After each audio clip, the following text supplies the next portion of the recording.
আমাদেরকেও যদি বলি, আমরা অর্ধেক জন বলতে পারবো না। হাত তুলে বলুন তো মহাপ্রভুর আবির্ভাব তিথিটা কবে? অর্ধেক জন বলতে পারবো না।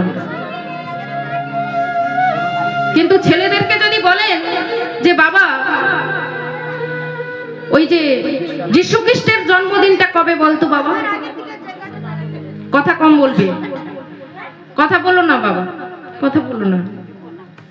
ছেলেদেরকে যদি বলেন যে বাবা যীশু খ্রিস্টের জন্মদিন কবে রে বাবা, সাহেবের বড়দিনটা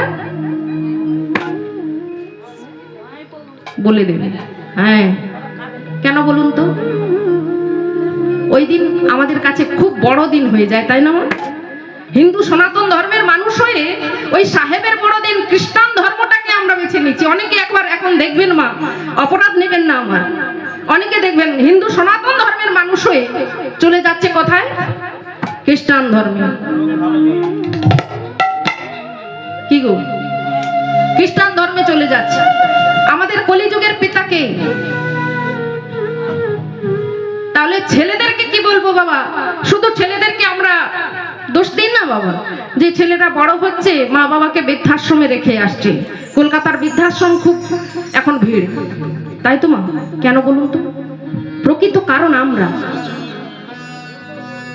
আমরা যদি নিজেদের পিতাকে ভুলে গিয়ে ওই যীশু খ্রিস্টের জন্মদিন পালন করি, তাহলে আমার ছেলেরা, আপনার ছেলেরা আপনাকে দেখবে এরকম